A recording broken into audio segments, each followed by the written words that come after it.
वेग वाढला आणि त्या वाऱ्याच्या वेगाबरोबर ती फांदी उंच उचलली गेली वर आणि त्याच्यातच महामायांचं बाळंतपण झालं. बघा, सिद्धार्थाचा जन्म कसा झाला, किती सोप्या पद्धतीने झाला. निसर्गाच्या सानिध्यात नैसर्गिकरित्या निसर्गरम्य वातावरणामध्ये. डॉक्टर नाही, नर्स नाही, सुई नाही, डाईन नाही, चहा नाही, कॉफी नाही, गरम पाणी नाही, थंड पाणी नाही, काही नाही, काही नाही. अगदी मन शांत होतं तिचं आणि त्या शांत मनाने असं सहज त्या बाळाला कुठल्याही प्रकारचा, महामायेला कुठल्याही प्रकारचा त्रास न होता त्या बाळाचा जन्म झाला. इसवी सन पूर्व 563 वैशाख पौर्णिमेला विशाखा नक्षत्र, वार शुक्रवार, बाळाचा जन्म झाला. आता देवदह नगरीला पालखी जाणार होती, पण लुंबिनी वनातच बाळाचा जन्म झालेला आहे आणि म्हणून महामायेने सांगितलं की आता पालखी देवदह नगरीला न्यायची नाही, तर परत कपिलवस्तूला जायचं.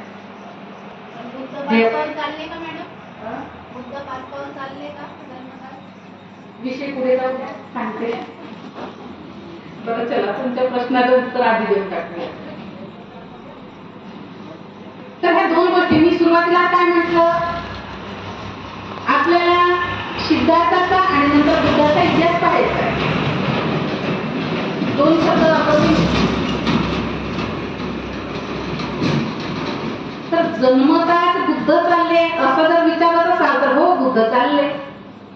कारण की बुद्धाचा जन्म त्यांच्या वयाच्या 35व्या वर्षी झाला आणि 35 वर्षाचा कुठलाही माणूस चालतो.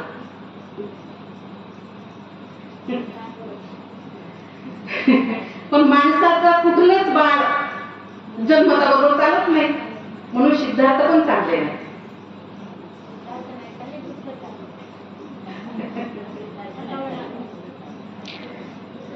समजलं का माझं म्हणणं? हा. आणि म्हणून ह्या दोन्ही गोष्टीला फरक तुम्ही लक्षात घ्यायचा आहे.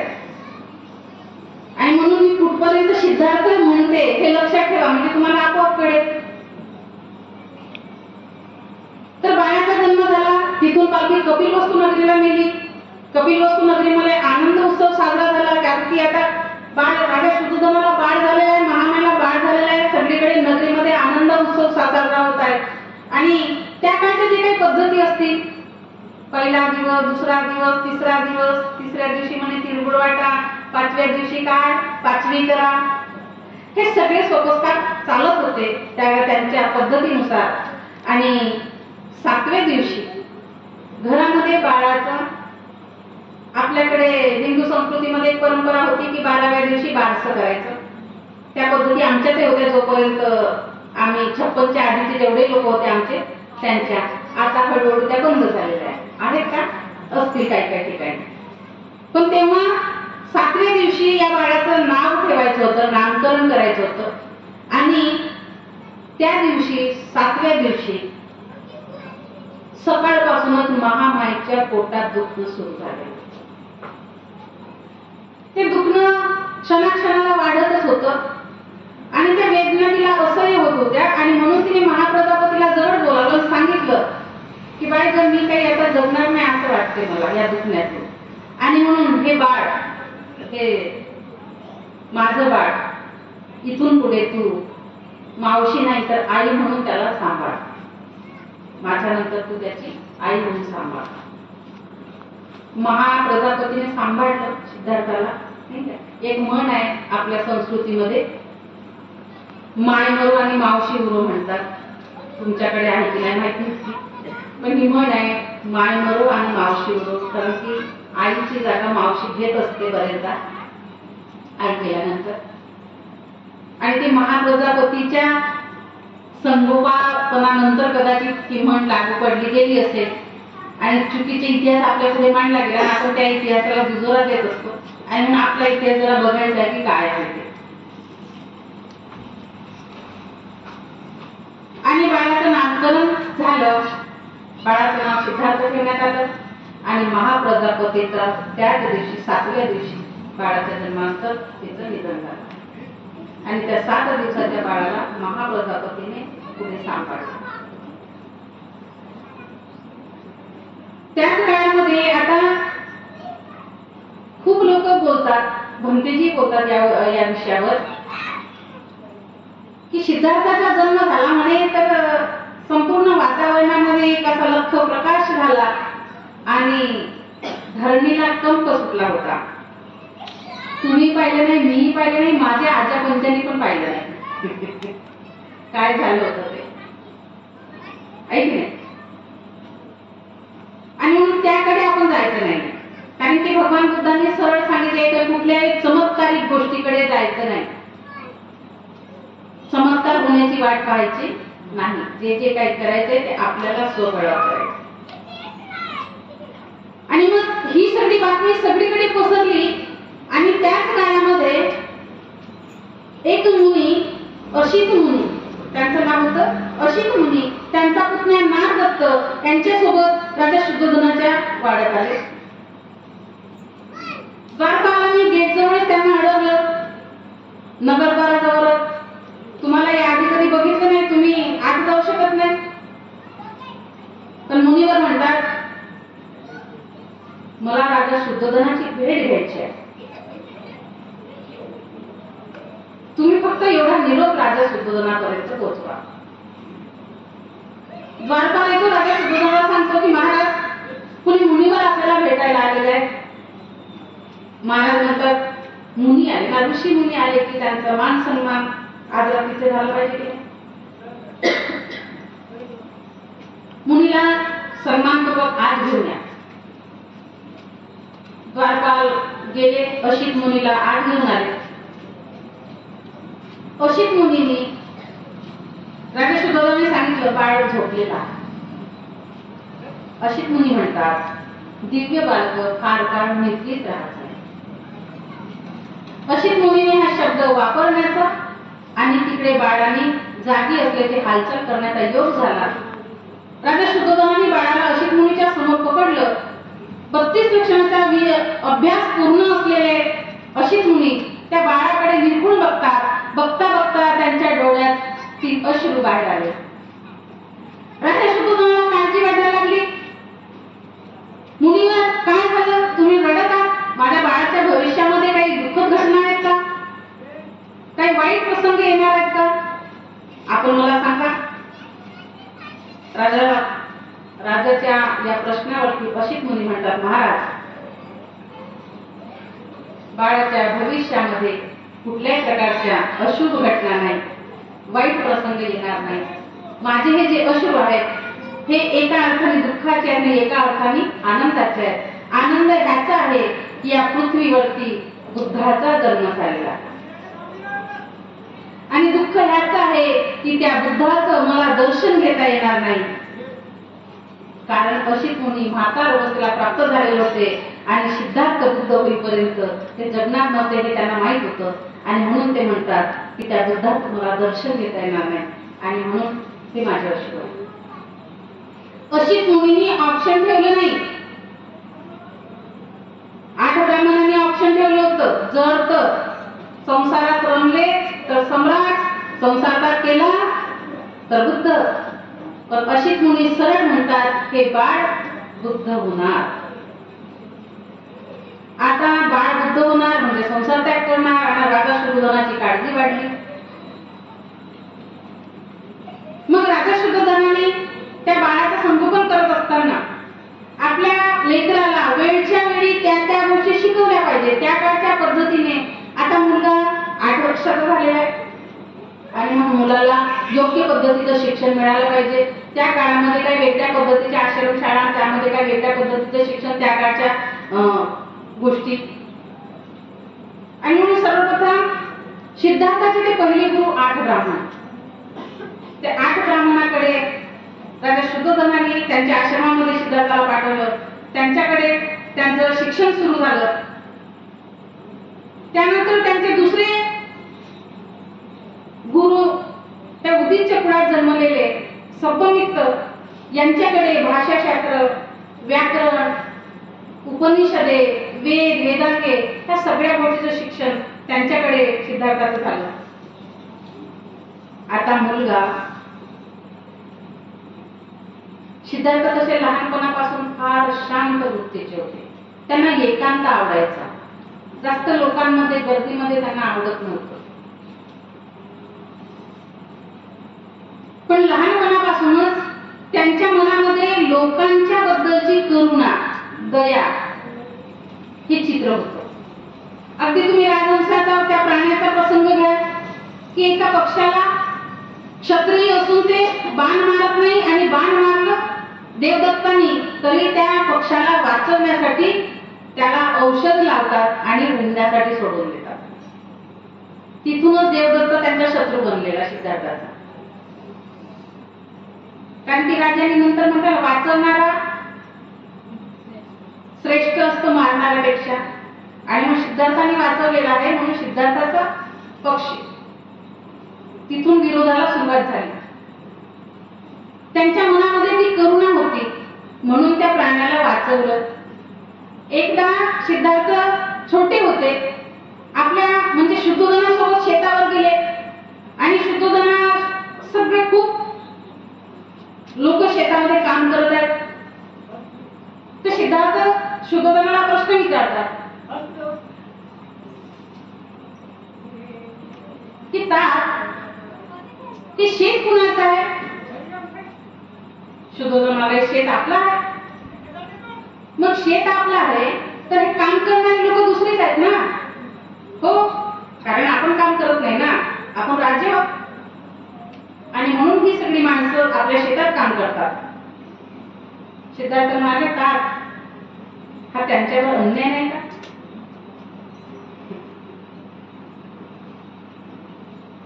कारण की ते राबराब राबतात आणि मग त्यांच्या मेहनतीचं फळ आपल्याला मिळते.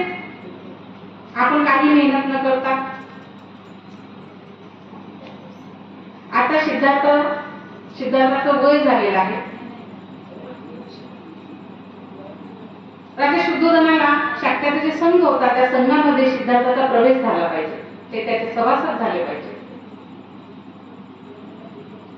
आणि म्हणून संघाला शुद्धोधनाने सांगितलं की सिद्धार्थाचं वय आता झालेलं आहे आणि म्हणून त्याला संघामध्ये प्रवेश द्यावा. संघाची बैठक बोलावली. बैठकीमध्ये सिद्धार्थाला बोलावलं आणि सिद्धार्थाच्या पुढे सभासदत्व देण्यासाठी 4 अटी ठेवल्या. त्या 4 अटी जर मान्य असतील तर तुम्ही ह्या संघाचे सभासद होणार.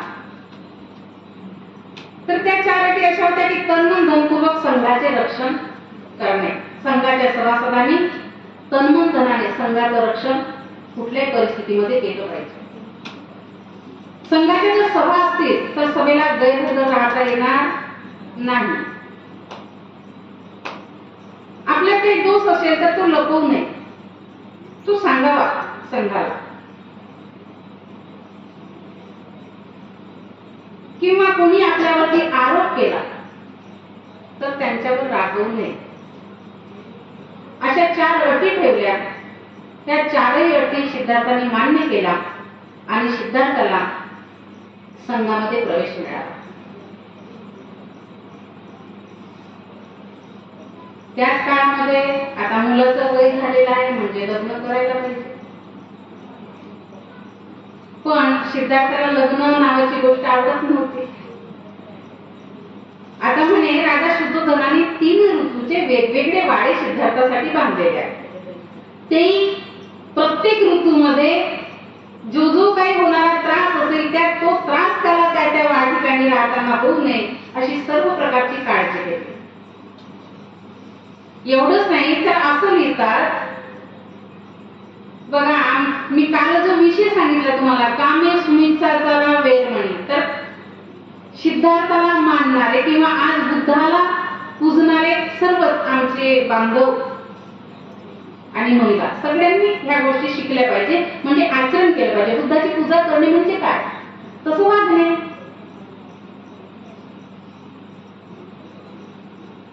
तर 40 मुली, कारण की संन्यास तर झाला नाही पाहिजे ना सिद्धार्थ, त्याची काळजी घेत होते शुद्धोधन. त्याला मुलीच्या जाळ्यामध्ये अडकवायचं.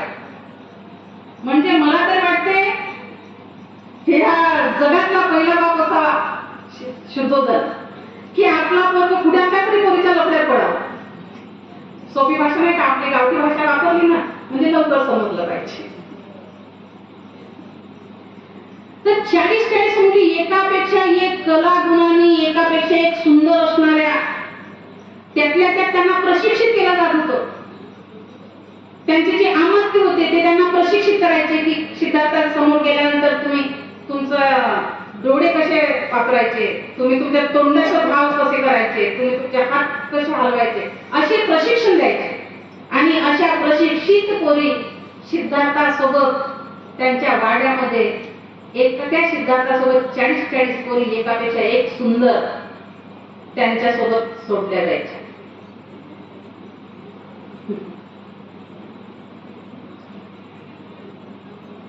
आणि त्या मुली आपले हर प्रकारचे आपले त्यांना शिकवलेले जे काही कलागुण होते, हुनर होते, त्यांना आपल्याकडे आकर्षित करण्याचे ते सर्व गुण वापरत होते. पण सिद्धार्थ कुठल्याही मुलीकडे असा दृष्टिकोनातून बघतच नव्हते. आणि म्हणून एखाद्या वेळेला एखादी मुलगी सरळ त्यांच्या पिक्चरमध्ये पाहतात नाही, चालता चालता हिरो हिरोईनच्या अंगावर आदळला, आणि म्हणून अशी एखादी मुलगी डायरेक्ट त्यांच्या अंगावर पडायची आणि सिद्धार्थ म्हणायचे, भगिनी हा देह वार्धक्य आहे, नश्वर आहे, आणि म्हणून त्याला जपलं पाहिजे, असं वागू नका, ते वाईट आहे, असं म्हणणारे सिद्धार्थ. आणि आता आज आमचे पोरं एकाबद्दल बोलत नाही, पण मी नाही एका आडनावासाठी बोलत नाही, इथं बसलेल्या माणसासाठी बोलत नाही, मी सर्वत्र बोलते. त्याने बुद्धाचा धर्म सर्वत्र आहे. कुठल्या एका जातीसाठी नाही, कुठल्या एका धर्मासाठी नाही, कुठल्या एका समूहासाठी नाही, किंवा कुठल्या एका परिवारासाठी नाही. आता आमची पोरं रस्त्याने चालल्यात, कॉलेज कुमार आणि कॉलेज कुमारी असे चालले, समजा चालताना सुंदर मुली दिसले नाही, क्या माल है यार बोलते.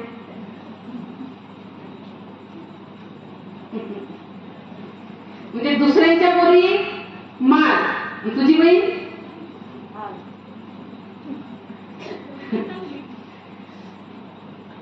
आणि म्हणून आधी ह्या गोष्टी शिकणं फार गरजेचं आहे. आणि म्हणूनच एक स्त्रीचा आदर करणं, ती आज कुठल्याही वयात असली तरी ती उद्याची एक माता आहे,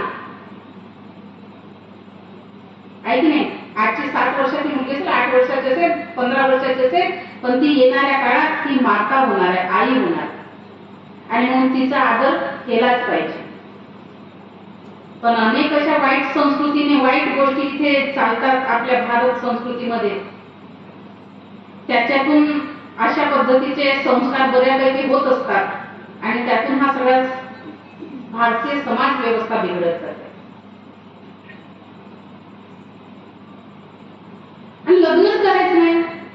पण शुद्धोधनाला प्रश्न पडला होता की आपला मुलगा संन्यस्त होऊ नये, यांनी सम्राट बनावं, आम्ही राजे लोक आहोत, शासनकर्ते आहोत, आपला मुलगा आपला वारसा पण कुठे गेला पाहिजे, तो राजा बनला पाहिजे, तो सम्राट बनला पाहिजे.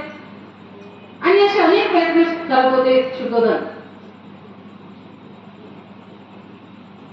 लग्नाचं नाव घेतलं की सिद्धार्थ बिलकुल रस घेत नव्हते. आणि म्हणून इकडे दंडपाणी यांची मुलगी गोपा, तिचा स्वयंवर रचला. स्वयंवरामध्ये आजूबाजूच्या सर्व राज्यातील राजकुमारांना बोलावलं. तेच निमंत्रण राजा शुद्धोधनाकडे आलं. राजकुमार सिद्धार्थासाठी निमंत्रण आलेलं आहे स्वयंवराचं, पण सिद्धार्थ जायला तयार नाही. शुद्धोधनाने अमात्याला सांगितलं की कुठल्याही परिस्थितीत सिद्धार्थ या स्वयंवराला गेले पाहिजे, ती जबाबदारी आता तुमची आहे. आणि समजावण्याचा प्रयत्न केला, पण सिद्धार्थ काही ऐकत नव्हते. अमात्य म्हणतात, अहो आपण राजकुमार आहात आणि तुमचे वडील एक राजा आहेत, त्यांनी या राज्यामध्ये एक प्रतिष्ठा कमावलेली आहे, इज्जत कमावलेली आहे. जर तुम्ही त्या स्वयंवराला गेला नाही, निमंत्रण आलं तरीही, तर मात्र तुमच्या वडिलाची प्रतिष्ठा काय राहील? लोक त्यांना हसतील, लोक काय बोलतील त्यांना? आणि म्हणून कमीत कमी आपल्या वडिलांची प्रतिष्ठा राखण्यासाठी, त्यांचा मान सन्मान राखण्यासाठी तरी आपण त्या स्वयंवराला चला. आणि अशा अनेक कारणं सांगून सिद्धार्थाला त्या स्वयंवराला जायला तयार केलं. सिद्धार्थ स्वयंवराला जातात. स्वयंवराला गेल्यानंतर त्या काळची जी काही पद्धत होती, सर्व राजकुमारांसाठी आसन लावले गेले आणि एक एक राजकुमार आपापल्या आसनावरती क्रमशः बसत आहेत. सिद्धार्थही बसले सगळ्यांच्या शेवटी. रस नव्हता का त्यांना कुठल्या गोष्टीमध्ये? जाऊन बसले ते सुद्धा. आणि मग हातामध्ये वरमाला म्हणतात त्याला. स्वयंवर, त्या काळचं स्वयंवर, आता तर लव्ह मॅरेज. मुलींनी आपला वर स्वतः निवडायचा. नाव काय? स्वयंवर. स्वतःचा वर स्वतः निवडायचा. पण मी काल पण बोलली या विषयावर. आता त्याला म्हणतो लव्ह मॅरेज. शब्द फक्त बदललेला आहे, गोष्ट एकच आहे. पण तो लोकांच्या संमतीने, घरच्यांच्या संमतीने होत होता. आता बरेच वेळेला आई वडिलांची संमती राहत नाही. आणि म्हणून ह्याच्यासाठी सुद्धा मला काही सांगावं वाटते. ते तुम्हाला कदाचित पटणार नाही, काहींना पटू शकते, काहींना पटणार नाही. पण मला जे सांगायचे ते मी सांगितल्याशिवाय जात नसते. माझा स्वभाव आहे. मी कालच सांगितले की कमीत कमी 17 वर्षापर्यंत, 20 वर्षापर्यंत आपल्या लेकरांना सगळ्या गोष्टी शिकवा की ते कशा कुठल्याही चुकीच्या मार्गाला लागले नाही पाहिजे. प्रेम आणि आकर्षण यातलं फरक त्यांना कळलं पाहिजे. आणि मग आकर्षण आणि प्रेम त्यांना कळण्याचं जे वय आहे ते नंतर 22-23 पासून पुढे 25 पर्यंत त्यांना सगळ्या गोष्टी चांगल्या पद्धतीने कळतात. आणि म्हणून जर त्यांनी आपला जोडीदार या वयात पोरगी आलेल्या, त्यांचं शिक्षण पूर्ण झालेलं आहे आणि त्यांनी जर आपला जोडीदार निवडलेला आहे, तर आधी विरोध करतात मायबाप. लग्न लावून देत नाही. मग पोरगी पडून गेले की 2 वर्षांनी बाळ घेऊन पुन्हा मग जातात. म्हणजे अगदी समाजातही वाईट, स्वतःही वाईट व्हायचं, लेकरांना वाईट करायचं, मग तर मिळायचं मायबाप. काही अर्थ आहे काय? पण आपले पोरं सज्ञान आहे, त्यांचं वय झालेलं आहे, त्यांना सगळ्या गोष्टीची समज आहे, जाणीव आहे.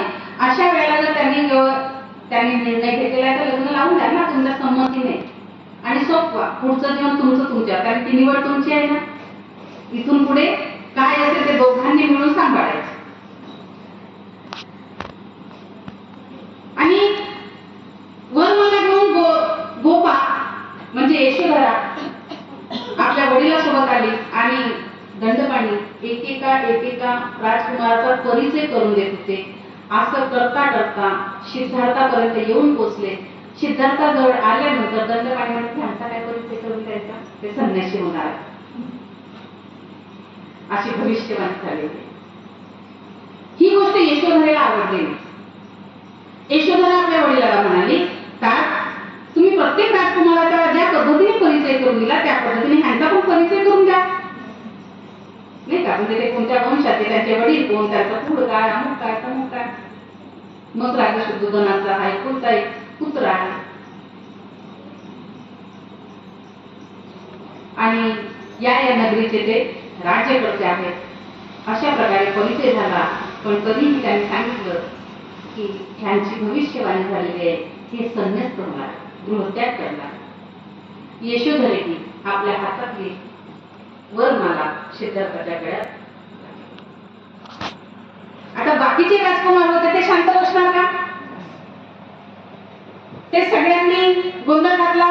म्हटले ह्या राजकुमारीने सिद्धार्थ काय पाहिलं, त्याच्यापेक्षा आमच्यामध्ये काय कमी आहे, म्हणून परीक्षा झाली पाहिजे. जर सिद्धार्थाला हिने वरलं, पण हे जोडीदार म्हणून लोकांच्या संमतीशिवाय जाण्यापेक्षा इथे आम्ही आलेलो आहोत आणि म्हणून त्यांची परीक्षा झाली पाहिजे की ते आमच्यापेक्षा श्रेष्ठ आहेत. सिद्धार्थ आमच्या सर्व राजकुमारापेक्षा श्रेष्ठ आहेत हे सिद्ध झालं पाहिजे. यासाठी परीक्षा घ्या आणि जे ते त्यात उत्तीर्ण झाले तर त्यांनी सिद्ध केलं की ते श्रेष्ठ आहेत तर आम्ही हे लग्न मान्य करू, अन्यथा या स्वयंवराला आमची अनुमती नाही.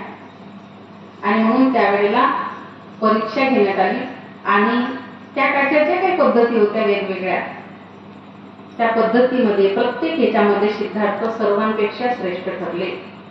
असं म्हणतात की शेवटच्या क्षणी आकाशामध्ये उडणाऱ्या पक्षाचा डोळा बाणाने छेदायचा होता सिद्धार्थाला. आता पक्षाला बाण लागलेल्या पक्षाला जीवदान देणारे सिद्धार्थ स्वतः बाण मारायचे. पण यशोधरीने स्वतः आपलं घर निवडलेलं आहे, तिने स्वतः विश्वास दाखवलेला आहे आणि म्हणून एका स्त्रीच्या विश्वासाला तडा जाता कामा नये ना. आणि म्हणून ही परीक्षा आपल्याला दिलीच पाहिजे. आणि म्हणून सिद्धार्थ त्यावेळेला म्हणतात, हे पक्षा मला माफ कर, मला तुला इजा पोचवायची नाही आहे, पण एका स्त्रीच्या सन्मानाचा प्रश्न आहे आणि म्हणून मला माफ कर, मला हे कृत्य करावं लागेल. सिद्धार्थाने बाण मारला, आकाशात उडणाऱ्या पक्षाचा डोळा छेदला. यशोधरा सिद्धार्थाचा अशा प्रकारे विवाह झाला. विवाहानंतर संघात प्रवेश झालेला आहे आणि संघात प्रवेश झाला. 7 वर्ष खूप चांगल्या पद्धतीने संघाचा कारभार चाललेला. पण 8व्या वर्षी मात्र संघाच्या कारभारामध्ये एक मीटिंग घेण्यात आली आणि संघाच्या बैठकीमध्ये असा ठराव मांडला गेला की दरवर्षी शाक्य आणि कोल्हे याच्यामध्ये भांडण होतं आणि हे भांडण कायमचं थांबवायचं असेल तर यासाठी युद्धच करावं लागेल, दुसरा आता पर्याय नाही. संघाने ठराव घेतला. अनेक बसलेल्या सभासदांना वाटत होतं की नाही, युद्ध झालं तर फार नुकसान होणार आहे, आपण जिवंत राहतो की नाही माहित नाही, पण युद्ध होऊ नये. पण संघाचा विरोध पण करणार, कारण की ठरावच आहे संघाचा, संघाच्या विरोधात जाता येणार नाही. पण सिद्धार्थ संघाच्या विरोधात आहे. सिद्धार्थाने सांगितलं, मला हा ठराव मान्य नाही, कारण की जर युद्ध झालं, युद्ध कशासाठी होणार होतं? रोहिणी नदीच्या पाण्याच्या वाटपासाठी. नदीचं पाणी कुणी किती घ्यावं यावरती दरवर्षी होत असणारं भांडण थांबवण्यासाठी युद्ध. ही गोष्ट सिद्धार्थांनी मान्य केली नाही. त्यांनी स्वतः उभे झाले आणि सांगितले, मला हा निर्णय मान्य नाही. त्यांना माहित होतं की संघाच्या विरोधात आपण ठाकलो की आपल्याला काही ना काही शिक्षा होणार आणि म्हणून सिद्धार्थ आता संघाच्या विरोधात संघाला सांगत आहेत, युद्ध करू नका, युद्धामध्ये जीवहानी होईल, मनुष्यहानी होणार आहे ना, आपण मारले जाऊ, तिकडचे लोक मारले जातील, त्यातल्या त्यात शाक्य आणि कोल्हे आपण आपसात सगळे नातेवाईक आहोत आणि मग तिकडचे मारले गेले तरी आपलेच जाणार, इकडचे मारले गेले तरी आपलेच जाणार आणि म्हणून युद्ध होता कामा नये. 4 माणसं शाक्यांची, 4 कोल्हे यांची, पुन्हा एक माणूस मध्यस्थी करून अशी एक काय म्हणूया, एक शिष्टमंडळ म्हणतो आपण आजच्या भाषेमध्ये, अशा पद्धतीचे एक शिष्टमंडळ नेमून त्यांच्याकडून एक विशेष निर्णय ठराव करून घ्यायचा आणि पाण्याचं वाटप समप्रमाणात कसं करता येईल त्यांच्या गरजेप्रमाणे अशा पद्धतीने पाण्याचं वाटप करावं, पण युद्ध करू नये हा प्रस्ताव सिद्धार्थाने मांडला. पण सिद्धार्थाचं त्यावेळेला कुणीही ऐकलेलं नाही आणि म्हणून सिद्धार्थ संघाच्या विरोधात गेले.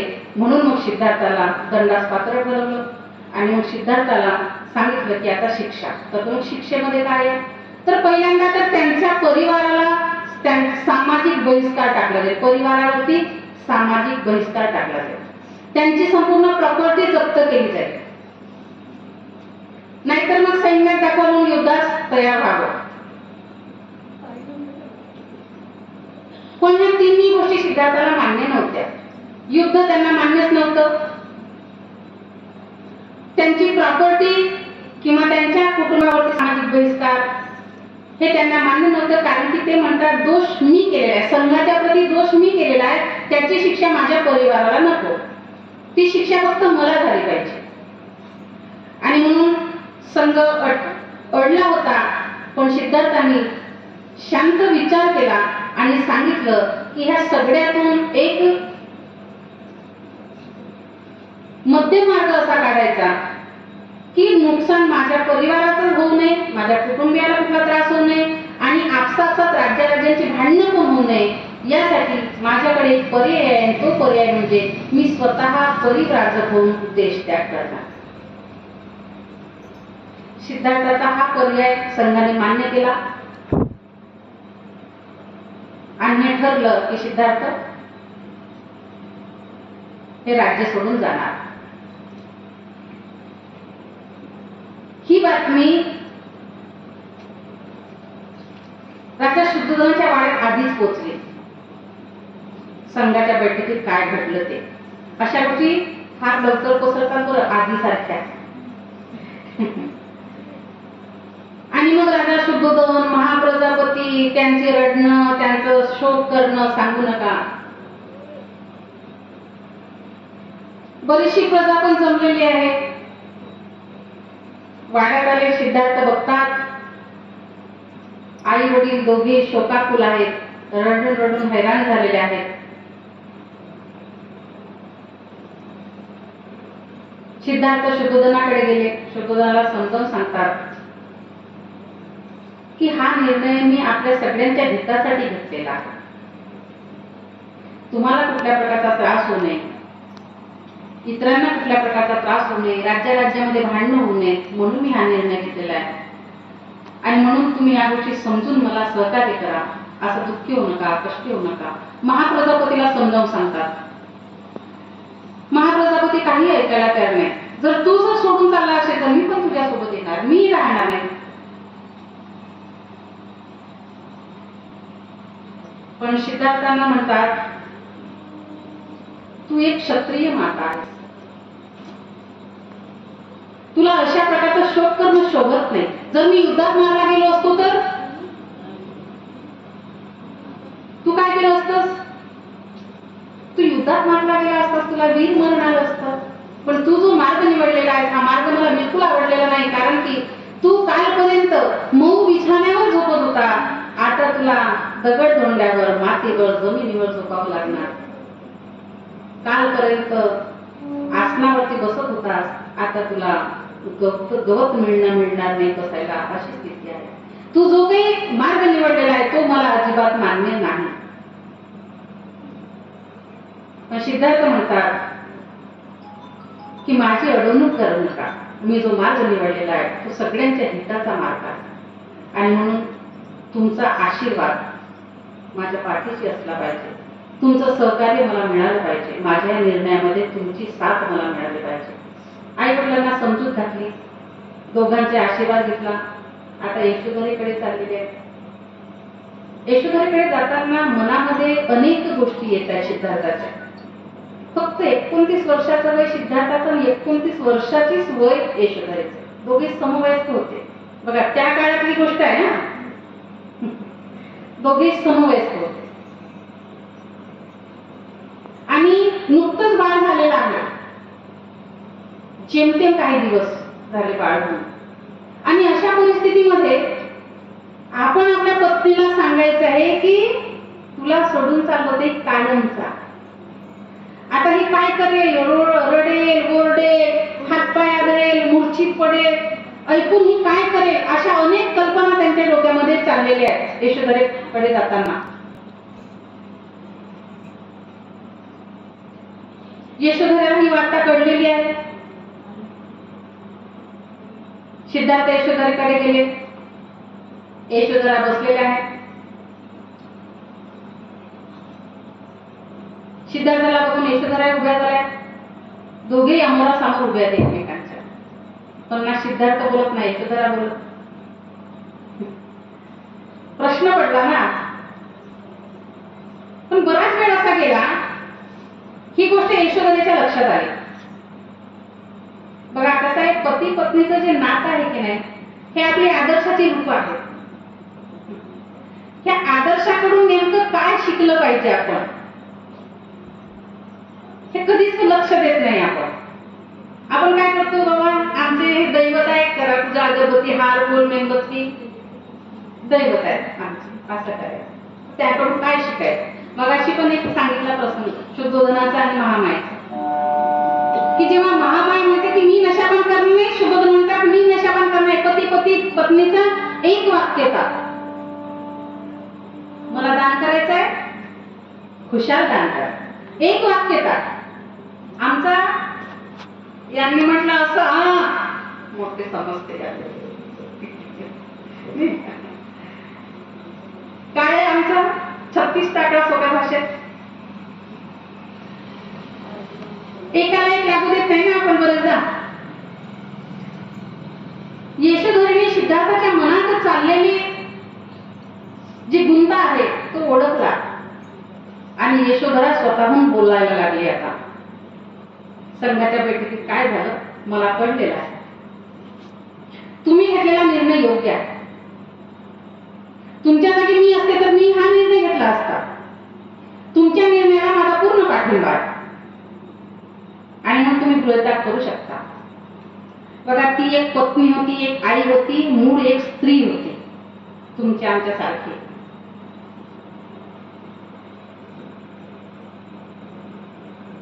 तर किती हिंमत दाखवली असेल तिने त्या प्रसंगाला फेस करताना.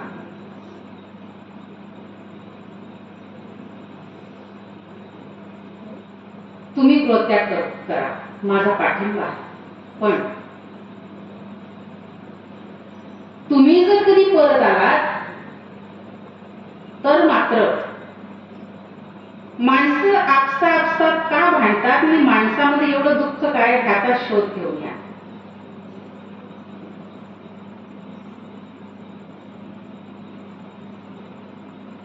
आता यशोधरीची परवानगी मिळालेली आहे. बाजूला बाळ झोपलेलं होतं. बाळाला शेवटचं बघितलं सिद्धार्थाने. वडिलाच्या मायेने त्याच्या चेहऱ्यावरून हात फिरवला.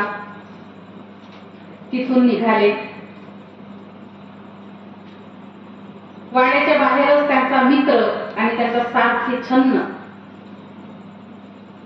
थांबून होता. सिद्धार्थ जसे पुढे चालले छन्न मागे मागे चालला.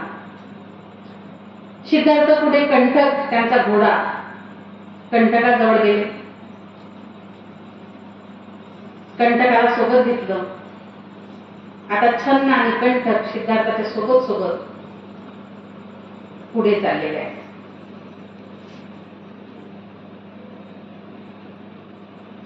तोही दिवस होता आषाढ पौर्णिमेचा. ज्या दिवशी सिद्धार्थाने गृहत्याग केला तो दिवस सुद्धा आषाढ पौर्णिमेचाच होता. भारद्वाजाच्या आश्रमामध्ये सिद्धार्थ जातात. तिथे अंगावरती असणारे भरजरी वस्त्र आणि अलंकार काढतात. ते छन्नाच्या स्वाधीन करतात. छन्ना खूप रडत आहे, बेजार झालेला आहे रडून रडून. तो विनवणी करतो की मित्र तू मला सोडून जाऊ नकोस, मी कधीच तुझ्याशिवाय राहिलो नाही आतापर्यंत आणि तू जर गेला तुम्ही कसं जगणार. छन्न म्हणतो तुम्ही राजकुमार आहात, तुम्ही तुमच्या आईचं ऐकलं नाही, तुम्ही तुमच्या आई वडिलांचं ऐकलं नाही. कमीत कमी तुमची पत्नी तरुण आहे, सुंदर आहे, तिची पण पर्वा केली नाही. अहो बाळ छोटस आहे ना, त्याची सुद्धा दया आली नाही. पण कमीत कमी मी तुमचा बालपणीचा मित्र आहे, तुमच्याशिवाय मी एक क्षण राहू शकत नाही आणि म्हणून तुम्ही जाऊ नये. पण सिद्धार्थाने निर्णय घेतलेला आहे, तो कसल्याही स्थितीत तो संपुटणार नाही. आणि म्हणून अंगावरचे वस्त्र आणि जे दागिने होते ते छन्नाच्या स्वाधीन केले. हातामध्ये तिथे केशवपन केलं, प्रवच्या घेतली भारद्वाजाकडून आणि प्रवचित झाले सिद्धार्थ. आणि तिथून पुढे ते अनुमा नदीच्या दिशेने त्यांची वाटचाल सुरू झाली. कपिलवस्तू ते अनुमा नदी 400 मैल अंतर आहे. पायी चालले. एक राजकुमार कधीही घोड्याशिवाय ते आपल्या वाड्याच्या बाहेर पडले नाही. कंठकाच्या पाठीवरूनच त्यांनी सवारी केली होती आजपर्यंत. पण आता मात्र ते हा संपूर्ण प्रवास पायी करत आहे. हनुमान नदीकडे प्रयाण करत असताना लोक त्यांना बघण्यासाठी, कारण की राजकुमाराला सगळ्यांनी बघितलेलं आहे, पण आता प्रवचित झालेले सिद्धार्थ, ह्या सगळ्या गोष्टी त्याग केलेले सिद्धार्थ कसे दिसत असतील. आणि म्हणून लोक सिद्धार्थ ज्या वाटेने चाललेले आहेत त्या वाटेनेच आधीच जाऊन उभे आहेत. बसलेला माणूस उभा होत आहे, उभा असलेला त्यांच्या समोर चालत आहे, चालत असणारा 4 पावलं त्यांच्या पुढे जाऊन बघत आहे. असे लोक त्यांच्या मागे, म्हणजे एखाद्या नवरदेव नवरीला पाहायला लोक जातात किंवा एखाद्या मंत्र्याला, त्या पद्धतीने सिद्धार्थाला निरोप द्यायला लोक चाललेले आहेत. पण सिद्धार्थ कुठल्याही गोष्टीची त्यांच्या मनामध्ये खंत नाही. त्यांचा जो निर्णय आहे तो ठाम आहे, आपल्या निर्णयावर ते ठाम आहे. आणि पुढे ते मगध देशाची राजधानी राजगृहापर्यंत पोहोचले. हे राजा बिंबिसाराची राजधानी. इथे पांडव टेकडीच्या पायथ्याशी ते पोहोचल्यानंतर त्यांनी एक विचार केला की आता आपल्याला इथे राहायला पाहिजे. तर ते तिथे चालत फिरत असताना त्यांच्या लक्षात आलं की 5 लोक ते परिव्राजक होते आणि ते तिथे आपापल्या पर्णकुट्या तयार करून राहत होते आणि वेगवेगळ्या पद्धतीचं शिक्षण घेत होते. सिद्धार्थांनी ठरवलं की आपण सुद्धा यांच्यासोबत राहिलं पाहिजे. त्यांनी माणसाला साथ हवी असते ना एकमेकांची, आणि म्हणून त्यांच्याच झोपड्यांच्या पर्णकुट्यांच्या बाजूला सिद्धार्थांनी आपली पर्णकुटी तयार केली आणि ते तिथे राहायला लागले. त्या 5ही परिवारात ते ग्रंथ वाचता तुम्ही, त्याच्यामध्ये जी नावं आलेली आहेत कोंडिन्य, वप्प, महानाद, अश्वजित, भद्दीय, हे 5 परिवारात. त्या 5ही परिवारात वेगवेगळ्या पद्धतीचं तपाचरण करत होते, वेगवेगळ्या पद्धतीचा अभ्यास करत होते, चिंतन मनन करत होते आणि सिद्धार्थ आता त्यांच्यासोबत राहतात. त्याच काळामध्ये एकदा ते चालिकेसाठी फिरत असताना राजा बिंबिसाराशी भेट झाली. भेट झाल्यानंतर औपचारिकता, कोण आहात, कुठून आलात.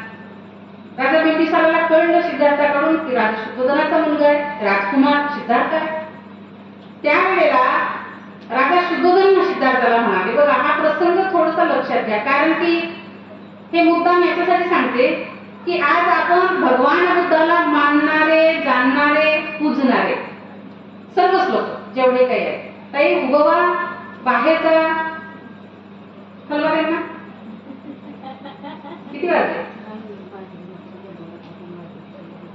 हा ठीक आहे, तुम्ही उभवा, थोडंसं डोळ्याला पाणी घ्या आणि तिथे खुर्चीवर जाऊन बसा.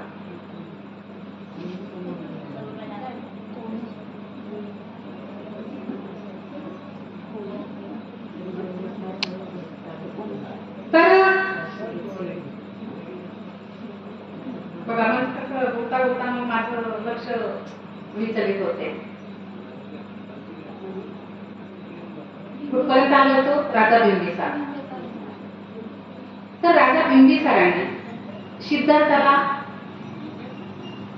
सांगितलं की तुम्ही एक राजकुमार आहात आणि म्हणून तुम्ही तुमच्या राज्यात परत जा. सिद्धार्थ म्हणाले, नाही, माझा निर्णय पक्का आहे, मला जे मिळवायचं आहे, एका विशिष्ट ज्ञानाच्या शोधात मी बाहेर पडलेलो आहे, तोपर्यंत जोपर्यंत ते मी मिळवणार नाही तोपर्यंत मी जाणार नाही. राजा बिंबिसार म्हणाले, अहो मग मी माझं अर्ध राज्य देतो तुम्हाला. किती? मी माझा राजवाडा देतो तुम्हाला राहायला, अर्ध राज्य देतो, तुम्ही त्या अर्ध्या राज्यामध्ये राज्यकारभार करा, पण एक राजकुमाराचं आयुष्य करा. किती मोठं प्रलोभन दिलं. आणि म्हणून आता आम्ही बुद्धाला मानणारे, जाणणारे आणि पूजणारे लोक, आमच्याकडे यातलं काहीच नाही हो. आम्ही काय करतो, आता इलेक्शन येतात की नाही, इलेक्शन, दुसरे उदाहरण देत नाही, हे जरा जास्त सोपं पडते उदाहरण द्यायला. इलेक्शन आलं, इलेक्शन की हा एवढा त्याग करणाऱ्या बुद्धाचे सगळे अनुयायी हे सगळं विसरून जातात आणि मग आपलं अमूल्य मत, ज्याची किंमतच नाही, आपल्या मताची कुणीही किंमत देऊ शकत नाही, असं अमूल्य मत आम्ही 500, 200, 1000, 5000, कधी एखादी साडी, कधी एक पौवा, ह्याच्यासाठी आम्ही काय करतो. पण एवढ्या मोठ्या प्रलोभनाला ज्या सिद्धार्थाने नाकारलं, त्यांच्यातला थोडासा गुण आमच्यात असला पाहिजे की नाही? थोडासा अगरबत्ती, मेणबत्ती हे ते सगळं करतो ना, त्यापेक्षा त्यांच्यातल्या ह्या अशा गोष्टी जर आपण घेतल्या तर, पण ते काही जमत नाहीये. काळामागून काळ, युगामागून युगे लोटत जातील, माणसात काही बदल होत नाही. अशी स्थिती माणसाची. त्याच्यात शांततेची वार्ता ह्या 5 परिव्राजकांची भेटगाठ झाल्यानंतर सिद्धार्थाला दिली. एकमेकांशी चर्चा झाली, संवाद झाला या 5 परिव्राजकांचा आणि सिद्धार्थाचा. सिद्धार्थाने सांगितलं की मी कपिलवस्तू नगरीमधून आलेलो आहे, राजा शुद्धोधनाचा मुलगा आहे. हे शुद्धोधनाबद्दल ऐकून होते, जाणून होते. तर 5 परिव्राजक म्हणतात की तुम्ही ज्या कारणासाठी राज्य सोडून आलात ना, ते कारण संपुष्टात आलेलं आहे. मग आता तुम्ही तुमच्या राज्यात जा, तुम्ही असं जीवन जगू नका. कारण की ते युद्ध होणार होतं, रोहिणी नदीच्या पाण्याच्या वादाचं जे युद्ध होणार होतं. नंतर सिद्धार्थाने गृहत्याग केल्यानंतर तिथल्या नगरीतील जनतेने निदर्शनं केले, मोर्चे काढले आणि या युद्धाच्या विरोधात वागले. युद्ध नको. सिद्धार्थाने त्या सूचना मांडल्या होत्या, त्या पद्धतीने नंतर पाण्याच्या वाटपाची चर्चा झाली. पण त्यासाठी आधी सिद्धार्थाला गृहत्याग करावा लागला. त्या देशाचं जे काही आपण इतिहास बघितला की नाही, ते असंच चित्र दिसते आपल्याला. नंतर झालं ते सगळं, पण त्यांनी जेव्हा सूचना ठेवल्या तेव्हा मात्र झालं नाही. आणि ही वार्ता सिद्धार्थाला कळली की युद्ध झालं नाही. त्या युद्धाचा शेवट शांततेमध्ये झाला. त्या 5 परिव्राजकांनी वार्ता सिद्धार्थाला सांगितली आणि म्हणाले की तुम्ही आता तुमच्या राज्यात जाऊ शकता. ज्या गोष्टीसाठी तुम्ही तुमचा गृहत्याग केला, आता ती गोष्ट संपलेली आहे आणि म्हणून तुम्ही तुमच्या राज्यात जा, राज्यकारभार करा, राजकुमाराचं जीवन जगा. सिद्धार्थ म्हणाले नाही, मी इथून पुढे मला एका नवीन ज्ञानाच्या शोधात मी निघालेलो आहे आणि म्हणून ते मिळाल्याशिवाय मी आता मागे फिरणार नाही. आणि त्यानंतर त्या 5 परिव्राजकांसोबत राहत असताना सिद्धार्थाच्या मनामध्ये अनेक प्रश्न चाललेले होते आणि मग त्या प्रश्नाचे उत्तर ते शोधत असताना कुणीतरी आपल्याला काहीतरी मार्गदर्शन करणारा पाहिजे असतो. आपल्याला त्या वळणावरती, त्या विषयावरती ते प्रत्येकाला असतो. असं म्हणतात की नाही, गुरुशिवाय मार्ग नाही, असं म्हणतात की प्रत्येकाला पाहिजे असतो गुरु, आणि तो प्रत्येकाला असला पाहिजे. तो कुणी का असो ना, पण असला पाहिजे. सिद्धार्थाला पहिले गुरु मिळाल्यानंतर पहिले ते 5 परिव्राजक त्यांचे गुरु, नंतर सब्बमित्त, आणि तिथून नंतर मग गृहत्यागानंतर प्रवचित झाल्यानंतर त्यांचे जे पहिले गुरु आहेत तर भृगु ऋषीच्या आश्रमामध्ये त्यांनी प्रवेश केला. भृगु ऋषीच्या आश्रमामध्ये प्रवेश केल्यानंतर बराच काळपर्यंत वेगवेगळ्या पद्धतीच्या तपाचरणाच्या मार्ग ते शिकवत होते. वेगवेगळ्या पद्धतीने तपाचरण कसं करायचं, शरीराला क्लेश देणं, तपाचरण करणं, हे असं खूप दिवस पर्यंत ते शिकत होते. पण नंतर पुन्हा सिद्धार्थाला प्रश्न पडला. त्यांनी भृगु ऋषींना प्रश्न केला की गुरुवर्य, हे जे तुम्ही मला शिक्षण देतात ह्यामुळे काय प्राप्त होईल? ते म्हणाले मोक्ष प्राप्त होईल. सिद्धार्थ म्हणाले मला मोक्ष प्राप्त करायचंच नाही, मला ज्ञान प्राप्त करायचं आहे, आणि म्हणून मोक्ष प्राप्ती नको, ज्ञान प्राप्ती आहे पाहिजे. आणि म्हणून सिद्धार्थांनी ते अर्धवट शिक्षण भृगु ऋषीचं सोडलं आणि तिथून पुढे निघाले. पुढे आलाकालामाच्या आश्रमात आले. आलाकालामाकडे सांख्य तत्वज्ञानाचा अभ्यास त्यांनी ग्रहण केला. हुशार होते, तल्लख बुद्धिमत्तेचे होते. ते भगवान बुद्धाच्या प्रत्येक मूर्तीवर किंवा फोटोवर हे असते की नाही असं तो जन्मतात असणारा त्यांचा इथे असणारा उंच भाग काढू असते की नाही लोकांना सगळ्यांना आपल्याला पण आपला गड्डा असतो त्यांचा इथे ते उंच भाग होता. त्याला एक्स्ट्रा माइंड म्हणतात काय होतं काय घेतो आणि म्हणून ते खूप हुशार होते. त्यामुळे त्यांच्या गुरुनी एकदा कुठली गोष्ट त्यांना शिकवली की ते लवकर शिकत होते आणि म्हणून आलाकालामाकडून सांख्य तत्वज्ञानाचा अभ्यास त्यांनी खूप लवकर ग्रहण केला आणि त्यांचा अभ्यास पूर्ण झाला. आलाकाला म्हणतात माझ्याकडे जेवढं शिकवण्यासारखं होतं तुम्हाला तेवढं मी शिकवलेलं आहे आणि तुम्ही योग्य पद्धतीने ते शिक्षण ग्रहण केलेलं आहे. तुम्ही आता हे आश्रम सोडू शकता. पण सिद्धार्थाचं मन भरलेलं नाहीये.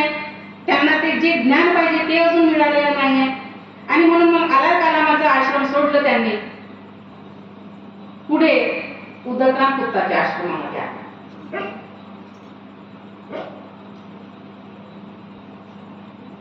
उदकराम पुत्ताच्या आश्रमामध्ये आल्यानंतर आलाकालामाकडून त्यांनी ध्यान मार्गाच्या 7 पायऱ्या पूर्ण केलेल्या होत्या. सांख्य तत्वज्ञान पूर्ण केलेलं होतं. तर उदकराम पुत्ताच्या आश्रमामध्ये आल्यानंतर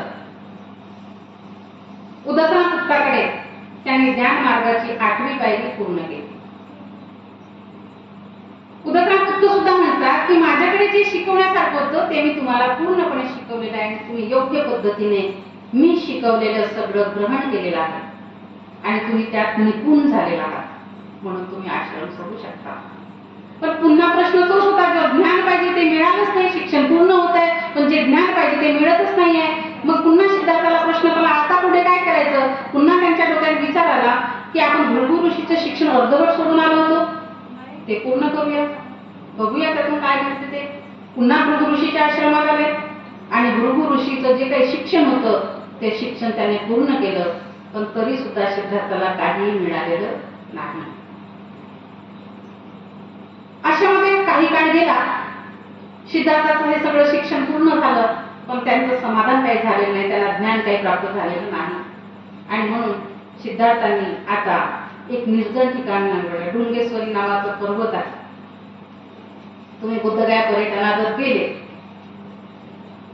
तर तिथे तुम्हाला ते पाहायला मिळेल. तर हे डुंगेश्वरी पर्वत जे आहे तिथे त्या काळामध्ये म्हणजे आता 2500 वर्षाच्या पूर्वीचा काळ कसा असेल ना ते जंगल कसं असेल आणि ते ठिकाण कसं असेल म्हणजे एक मी 2005 मध्ये गेली होती तेव्हा मी ह्या सगळ्या गोष्टीचे विचार करत होती की त्या काळात कसं असेल आता असं आहे. आता जरा बऱ्यापैकी सुधारणा झाली आहे. जाण्या येण्याचे मार्ग हे ते सगळं झालेलं आहे. तर ते निर्जन ठिकाण आणि एकांतात निवडला सिद्धार्थाने. भयंकर जंगल होतं त्या काळामध्ये की तिथे माणूस नाही की पक्षी सुद्धा तिथे फिरकत नव्हता असं जंगल होतं. वातावरण होतं. ते डुंगेश्वरी पर्वत सिद्धार्थांनी आपल्या एकांत वासासाठी निवडलं आणि तिथे जे जे काही ते आपल्या गुरुकडून शिकले त्या प्रत्येक गोष्टीचं अवलोकन करत करत करत त्यांनी हळूहळू अन्न पाणी त्याचे केले. सुरुवातीला 7 घरचं मागून खात होते. नंतर 5 घरचं मागून खायला लागले. 3 घरचं मागून खायला लागले. मग एकाच घरचं मागून खाल्लं. नंतर मग 1 घास मग फक्त पाणी पिऊन कधी झाडाचा पत्ता कधी एखादी फळ कधी अन्नाचा एखादी कण कधी कधी पाणी असं करता करता हळूहळू त्यांनी अन्न पाणी त्याज्य केलं. अशा स्थितीमध्ये अनेक प्रकारच्या कायाक्लेश त्यांनी सुरू केला होता वेगवेगळ्या पद्धतीचं. म्हणजे अगदी कडक उन्हामध्ये जर का ते एका पायावर असतील तर त्या कडक उन्हामध्ये ते तसेच राहतील तासनतास शांत एका जागेवर न हालचाल न करता. जर ते डोक्यावरती शरीराचा भार घेऊन असतील तर ते तसेच तासनतास राहतील. हातावरती तर एका हातावरती जर शरीराचा भार घेऊन असतील तर तसेच तासनतास राहतील.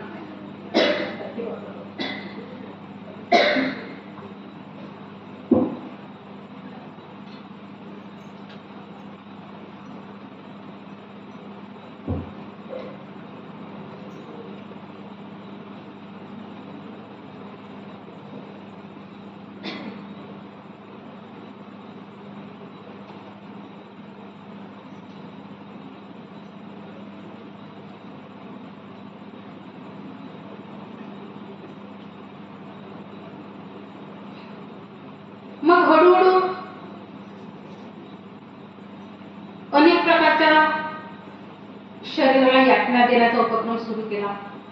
एक तर अन्न पाणी खाणं बंद आहे. त्यानंतर शरीराला अनेक प्रकारच्या यातना, अगदी दाढीचे केस उपटून काढणे, डोक्याचे केस उपटून काढणे, शरीराला जेवढे कष्ट देता येतील तेवढे कष्ट देण्याचं काम सुरू केलं. आणि अशा सगळ्या परिस्थितीमध्ये 6 वर्ष सिद्धार्थाचे लोटून गेले. कठोर तपश्चर्या केली 6 वर्ष, अन्न पाणी त्याचे करून, पण सिद्धार्थाला काहीच प्राप्त होत नाही. सिद्धार्थाला एक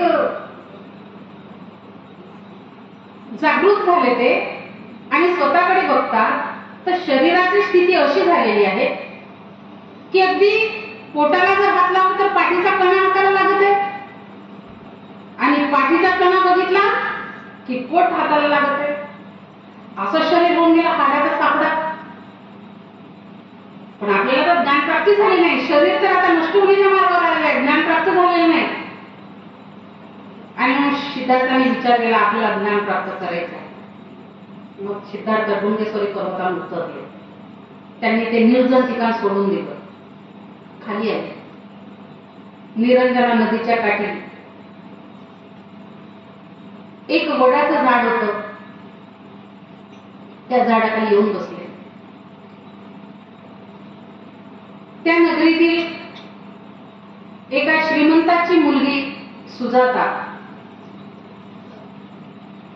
तिने नवस केला होता. नवस तुम्ही लोक करता का? नाही करत? या गावच्या महिला नवस नाही करत का?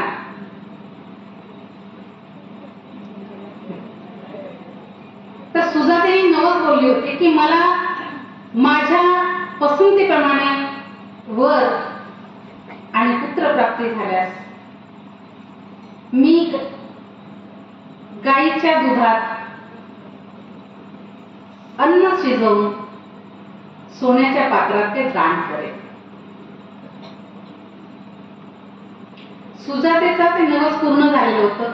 तिला तिच्या मनासारखा नवरा मिळाला, मुलगा झाला. चैत्र पौर्णिमेचा दिवस होता. सुजाताचा नवस फेडण्याचा दिवस. तिने ठरवलं की आता आज पौर्णिमेचा दिवस आहे, आपण आपला नवस फेडायचा, आपल्या इच्छा पूर्ण झालेल्या आहेत. पूर्णा नावाची तिची दासी तिला सांगितलं तू आज जा आणि आज नवस फेडायचंय, आणि म्हणून त्या झाडाच्या खाली पूर्ण साफसफाई करून घ्या. नदीवरचं झाड होतं ना, स्वच्छता राहणार आहे का? नाही. आणि म्हणून लोकांना जायचं आहे आपल्याला, तर स्वच्छता करू नये म्हणून दाशीला पाठवलं. तिची दाशी गेली आणि दाशी येऊन बघते तर काय, झाडाच्या खाली एक असा व्यक्ती बसलेला, खडकुडा, हाडाचा सापडा असलेला. आणि ती घाबरली आणि तशीच पडत गेली. आणि सुजातेला सांगितलं की तुमच्या नवसाला जणू काही वनदेवता पावन झालेली, हाडाचा सापडा असलेला व्यक्ती तिथं बसलेला आहे. आणि सुजातेने ठरवल्याप्रमाणे, बोलल्याप्रमाणे गाईच्या दुधात अन्न तयार केलं.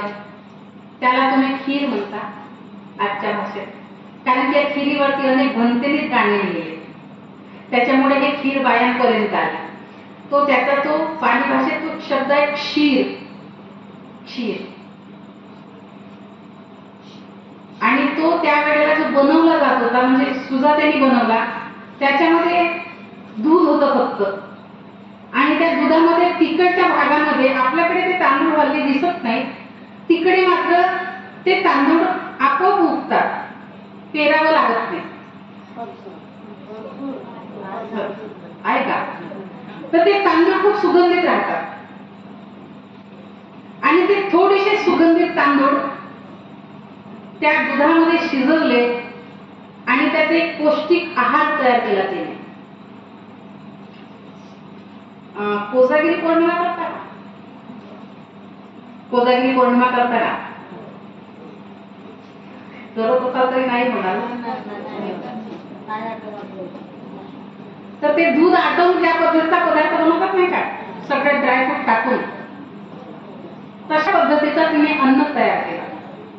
आणि तो अन्न सोन्याच्या पात्रात घेऊन ती निरंजना नदीच्या काठावरती आली आणि तिथे सिद्धार्थ बसलेले आहेत. सिद्धार्थाला तिने विनवणी केली की माझे नवसाच अन्न, माझ्या इच्छा पूर्ण झालेल्या आहेत आणि म्हणून माझे नवसाच अन्न आज मी हे दान करायचं ठरवलेलं होतं आणि मी हे दान करताय आणि म्हणून आपण ते स्वीकारावं. सिद्धार्थ म्हणतात, भगिनी, मी गेली 6 वर्ष अन्न खाल्लेलं नाही. मी तुमचं अन्न कसं ग्रहण करू? मी संन्यस्त आहे. सुजाता तिला भगवंताला वेगवेगळ्या पद्धतीने विनवणी करते. एकदा, दोनदा, तीनदा विनंती केली. भगवंत सिद्धार्थ विचार करतात की आपल्याला ज्ञान प्राप्ती करायची आहे आणि आपलं शरीर असं झालेलं आहे आणि असं शरीर घेऊन आपण ज्ञान प्राप्ती करणार आहोत का? आणि म्हणून शरीर जगवण्यासाठी, त्याला ऊर्जा देण्यासाठी अन्नाची गरज आणि म्हणून आपण हे अन्न खाल्लं पाहिजे.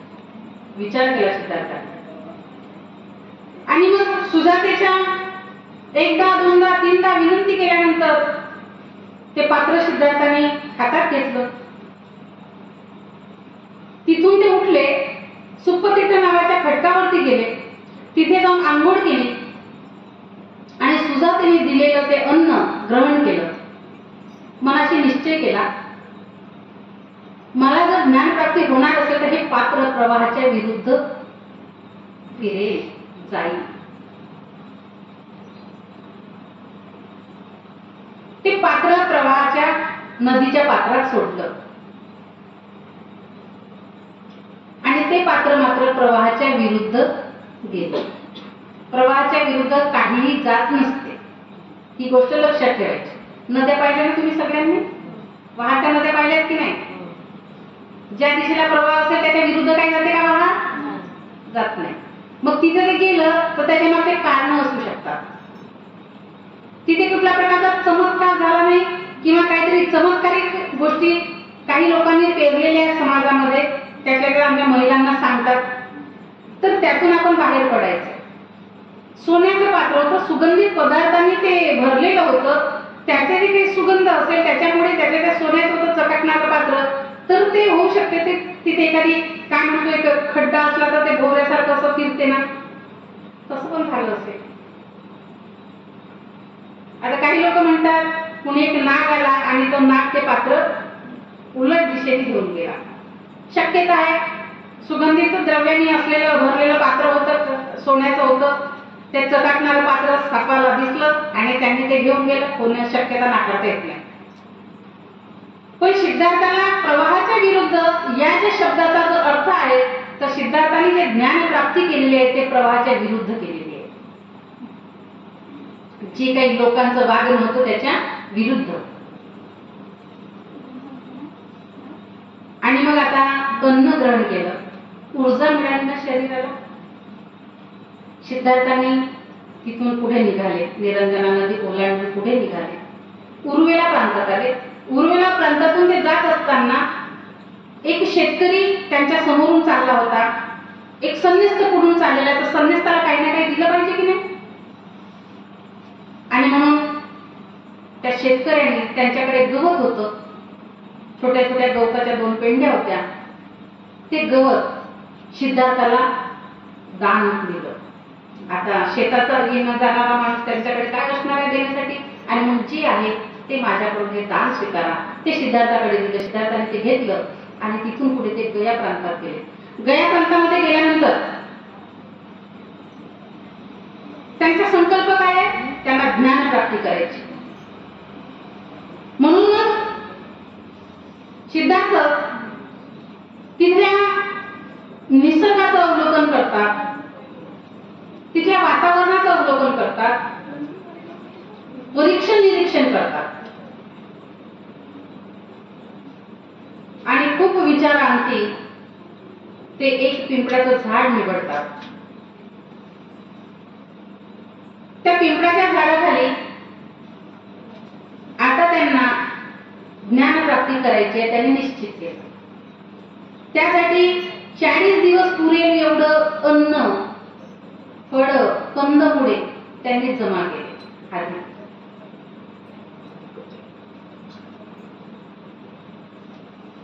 त्यानंतर ते गवत जे होतं त्या गवताचं आसन तयार केलं. एक राजकुमार बघा गवताचं आसन तयार केलं आणि त्या आसनावरती आता ते बसले, अधिष्ठित झाले आणि मनाशी संकल्प केला की आता शरीरातलं रक्त आटलं तरी चालेल,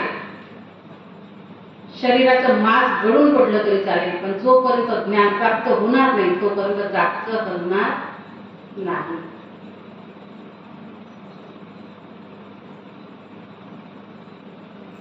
संकल्प केला आणि संकल्प पूर्ण करण्याची जी इच्छा होती, प्रबळ इच्छा होती, त्यामुळे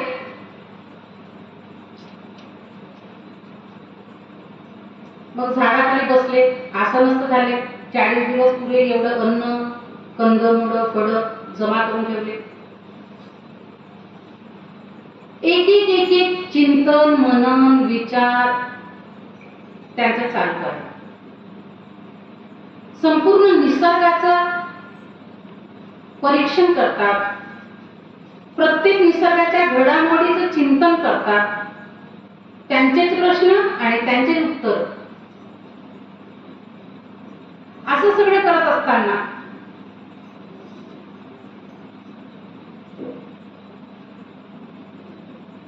एक पायरी, 4 टप्प्यामध्ये एक पायरी गाठत सिद्धार्थ पुढे चाललेले आहे. तर चिंतन, मनन, अध्ययन, त्यांचं मंथन, अभ्यास चाललेला असताना पहिल्या पायरीच्या वेळेला त्यांनी तर्कशक्तीचा प्रयोग केला. भगवान बुद्धाला या देशातील नाही तर जगातले पहिले वैज्ञानिक म्हणतात, पहिले वैज्ञानिक.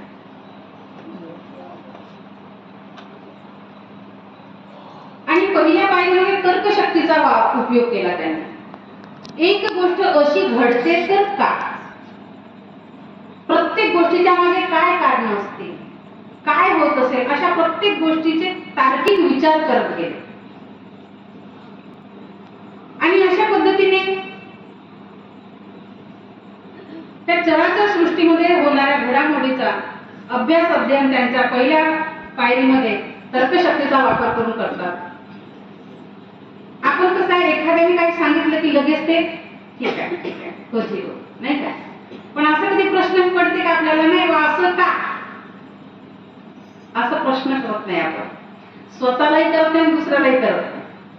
त्याचं कारण आपल्याला भीती वाटते, कारण की मी यांना विचारलं, यांनीच मला उलट विचारलं तर मी काय सांगणार. पण आपल्याला जे येत नाही ते आपण इतरांना विचारलं तर कदाचित ती गोष्ट माहीत तरी होईल, ऐक नाही. किंवा ज्या व्यक्तीला विचारतो त्याला माहित नसेल तर तो पुन्हा शोधण्याचा प्रयत्न करेल, 2 फायदे होऊ शकतात. पण आपण तसं कधीच करत नाही. आणि म्हणून आपण सुद्धा कुठल्याही गोष्टी करताना, कारण की बुद्धाचं अनुसरण करायचं आहे तर प्रत्येक वेळेला आपण तार्किक विचार केला पाहिजे. कुणी काही सांगितलं की त्याच्यावरती तार्किक विचार केला पाहिजे. त्यानंतर दुसऱ्या पायरीच्या वेळी एकाग्रतेवर भर दिली, एकाग्र चित्त. आपलं जर चित्त एकाग्र नसेल ना, कुठलीच गोष्ट चांगली होत नाही. चित्त एकाग्र असेल तर आपण कुठलीच गोष्ट चांगली करू शकतो. साधं उदाहरण काय, साधं सोपं उदाहरण. घरात समजा तुमच्या सिरियलचा वेळ असेल ना, सिरियल, टीव्ही सिरियल पाहता की नाही, की या गावच्या बाहेर टीव्ही सिरियल पाहतच नाही. तर त्या सिरियलच्या टायमिंग सगळ्यांना माहित असते, कोणती सिरियल पाहायची आहे, त्यांना तो टायमिंग काय. त्या टायमिंग मध्ये समजा स्वयंपाक एखाद्या दिवशी झाला नसेल, काय अर्धलक्ष टीव्हीत आहे, आणि इकडे समजा गॅसवर गंज ठेवलं, तेल टाकला, तो तेल तिथे जळेल गॅसवर, पण बाईचं लक्ष टीव्हीत असतं. आणि म्हणून आपलं जे लक्ष आहे, जे गोष्ट करायची आहे चांगल्या पद्धतीने, त्याच्यावरती केंद्रित केलं पाहिजे. आणि म्हणून त्यासाठी आपलं चित्त एकाग्र पाहिजे, आपलं मन एकाग्र पाहिजे. आणि चित्त आणि मन एकाग्र नसेल तर कुठलीच गोष्ट साध्य करता येणार नाही. आपलं चंचल मन आहे. बुद्ध म्हणतात मन एवढं चंचल आहे की ते एका क्षणात, बघा ना, आता जर गोष्ट काढली की नाही, माहेर हा शब्द जरी काढला, ही बाई गेली माहेरी, पोचली, जाऊन आली, फिरून आली, मित्र मैत्रिणी, शाळा, कुठं फिरत होती, कुठं खेळत होती, सगळं फिरून एका क्षणात पुन्हा आपल्या जागेवर येते की नाही. एवढं चंचल मन आहे. आणि म्हणून आपल्या मनाला शांत ठेवण्यासाठी, एकाग्र ठेवण्यासाठी आपल्याला एकाग्रतेवरती भर द्यावी लागते. आपलं चित्त एका ठिकाणी कसं राहील, विचलित होणार नाही. तर दुसऱ्या पायरीच्या वेळी एकाग्रतेवर भर दिली. तिसऱ्या पायरीमध्ये मनाचा समतोलपणा व सावधानता बाळगली. आपलं मन संतुलित असलं पाहिजे, समतेत असलं पाहिजे. माणसाने मन संतुलित नाहीये, समतेत नाहीये तर काय होईल, अर्धा इकडे अर्धा तिकडे. ना सुखात सुखी राहत, ना दुःखामध्ये चैन पडत त्याला, कशातच नाही. पण जर स्थिर मन असेल तर तो प्रत्येक गोष्ट शांततेने विचार करतो. समते काय कारण केली, तर दुःखाची बातमी मिळाली काय, ठीक आहे, त्याच्यावर कसा मार्ग काढायचा तो विचार करून काढायचा. आनंदाची बातमी आहे का, छान, चांगली गोष्ट आहे, पण शांत राहा. नाचायला लागायचं का लगेच, आनंद झाला तर. त्यानंतर चौथ्या पायरीच्या वेळेला समतोल व सावधानतेमध्ये शुद्ध स्वरूप आलं पाहिजे. अशा पद्धतीने एक एक पायरी पूर्ण करत सिद्धार्थाने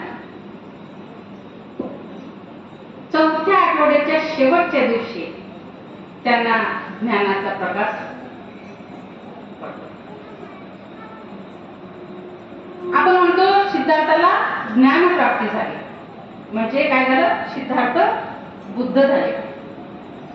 इसवी सन पूर्व 528 ला वैशाख पौर्णिमेला. आता सिद्धार्थ बुद्ध झाले म्हणजे नेमकं काय झालं बघ, असं काही चमत्कार झाला त्या टीव्ही मध्ये पाहतात की नाही, तर का असतो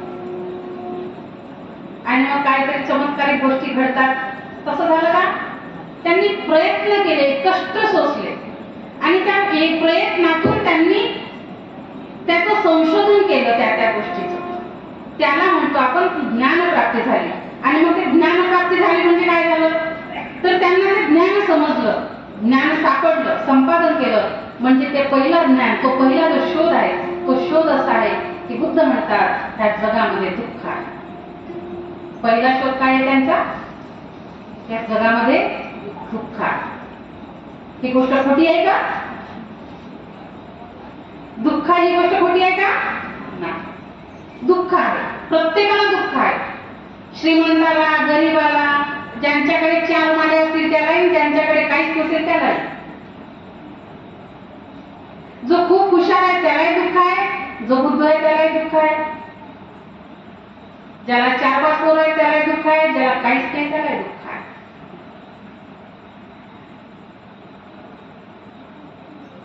मग दुसरं कारण समजलं बुद्धाला, ते म्हणतात दुःखाला कारण. दुसरं संशोधन बुद्धाचं काय आहे, दुःखाला कारण आहे. पण असं कधी झालं का, बुद्धाने सांगितलं दुःखाला कारण आहे, मग मी दुःखी आहे तर माझ्या दुःखाचं कारण शोधलं पाहिजे, असं झालं का,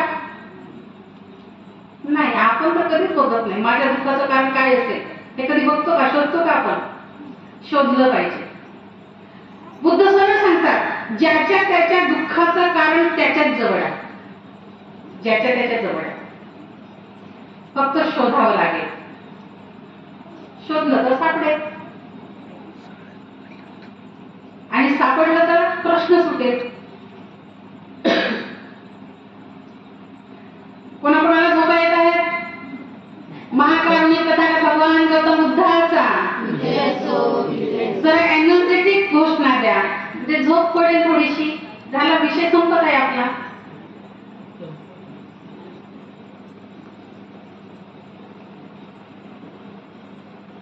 तर दुःखाला कारण आहे, दुसरा शोध आहे बुद्धाचा. आणि म्हणून आपण प्रत्येक जण दुःखी आहोत, तर आपल्या दुःखाचं कारण काय आहे, ते शोधा, प्रयत्न करा शोधण्याचा. आमचं कसं आहे, माणसाचं कसं आहे, बाई आमच्या नशिबाचं काहीतरी असतं नाही का. हा नशीब नावाचं आमच्या मागे एवढं मारलं की आज आम्ही विज्ञान एवढं, प्रत्येकाच्या हातात विज्ञान आहे. हा मोबाईल विज्ञान आहे ना, ते सगळ्यांच्या हातात मोबाईल आहे म्हणजे विज्ञान आहे. पण तरी बाई म्हणजे नशिबातच असत आहे, म्हणजे हिचं नशीब काही सुटत नाही. आणि ह्या नशिबाने आम्हाला एवढं गुलाम करून टाकलं, मग म्हणून आम्ही शोधत नाही. आमचं कुठं चुकत आहे, कारण शोधत सरळ नशिबाला दोष देऊन मोकळं. आणि मग नशिबाला दोष द्यायचा आणि मग त्यातून सुटण्यासाठी देवा बापा. पण हे काही ऐकत नाही तुमचं काही रडधरण. आणि म्हणून पहिलं दुःख आहे, दुसरं दुःखाला कारण आहे. मग तिसरं आहे दुःख नाहीसं करता येते. दुःख नाहीसं करता येते. समजा आपल्याला कारण समजलं की मला या गोष्टीमुळे दुःख आहे, तर तुम्ही काय करणार, त्या गोष्टीपासून दूर राहणार, त्या गोष्टीला टाळण्याचा प्रयत्न करणार की नाही. त्यानंतर चौथं सांगितलेलं आहे दुःख प्रतिपदा गामिनी, म्हणजे अष्टांगिक मार्ग. हे 8 मार्ग दुःखातून मुक्त होण्यासाठी. पुस्तकामध्ये वाक्य आहेत 8 मार्ग, त्याला अष्टांगिक मार्ग म्हणतात हे माहित आहे, पण त्यातलं काही समजलेलं नाही. परिस्थिती अशी, अनेक लोक सरळ म्हणतात याच्या दुःखातून मुक्त कसं होणार, तर त्याच्यासाठी आपल्याला तेवढं आचरण करावं लागेल, तेव्हा त्यातून मुक्त होता येऊ शकते. आणि जर वागलो तर आता बघा, दुःखाचं काम सोपं आहे. दुःख झालं कशाचं दुःख झालं, तर नाही माझं कुणीतरी गेलं, माझं दुसऱ्याचं गेलं तर दुःख झालं का. आणि म्हणून सांगतात मोहातून आणि तृष्णेतून दुःखाची उत्पत्ती होते. आणि जिथे माझं सुरू होते तिथे दुःखाची निर्मिती, कारण माझं म्हणजे तृष्णा. आणि जेव्हा आम्ही येतो तेव्हा ती तृष्णा काही अंशी का आहे असो ना कमी झालेली असते. पण ती आम्हाला कमी करता येत नाही ना, आहे की नाही. हे माझं पोरगं झोपलं की नाही, आता जेवलं की नाही जेवलं, दुसऱ्याच्या लेकराची चिंता आहे का तुम्हाला. पण माझं जेवलं की नाही जेवलं, नाही आज नाही का याने 2च पोळ्या खाल्ल्या, रोज नाही का पोट भरून चांगलं 4 पोळ्या खातो आणि भात पण खातो, पण आज नाही का 2च खाल्ल्या. किती मन यांचं दुःख झालं. दुसऱ्याचे उपाशी आहेत, त्यांच्याकडे बघितलं का कधी. तर हे जे माझं आहे ना, हे माझं आपल्याला जास्त दुःखात नाही. आणि म्हणून थोडस माझं जर कमी होत गेलं तर दुःखही कमी होत जाईल.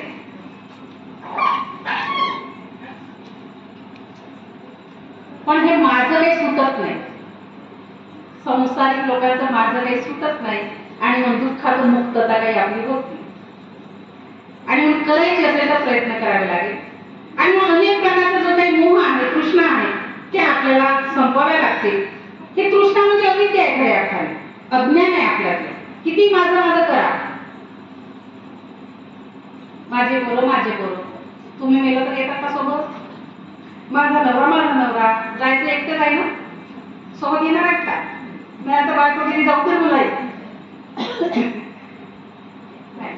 बरं. धनसंपत्ती कमावलेली, एवढं कमावून ठेवलं बाई ह्या बाई, रात्रंदिवस कामाला जात होती, अर्ध देत हिला हिच्या गेल्यानंतर, असं म्हणते का तुम्ही. काहीच नाही. तेवढं सोडा आहे, घर बांधलेले आहेत मोठे, असं म्हणेल का कुणीतरी. एखादे मोठे मंत्री काय म्हणतो अदानी अंबानी सारखे, त्यांच्याकडे खूप बंगले आहेत ना मोठे. आता एवढे बंगले आहेत त्यांच्याकडे, असं होईल का एवढे यांनी बंगले बांधून ठेवले वा तर एका रूम मध्ये यांना इथेच ठेव, स्मशानात नाही न्यायचं. तुम्ही 10 बंगले बांधून ठेवले असतील तरी शेवटी स्मशानातच जायचं आहे.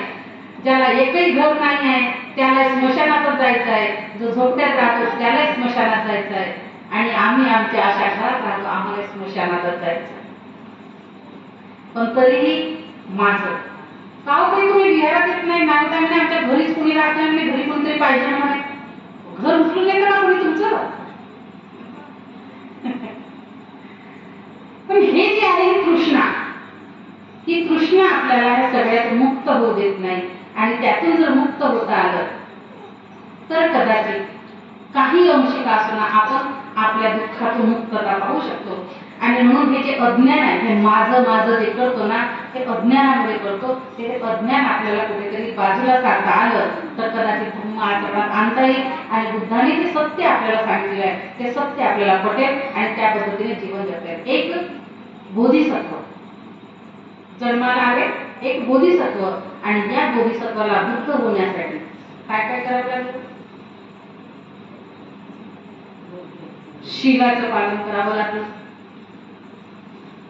शील आपण त्याला आता शील म्हणतो त्यावेळी त्यांनी ते त्यांच्या जगण्याचे नियम बनवले ते शील नंतर बुद्धत्व प्राप्तीनंतरचे शील आहे पण ते तसं जगले स्वतः.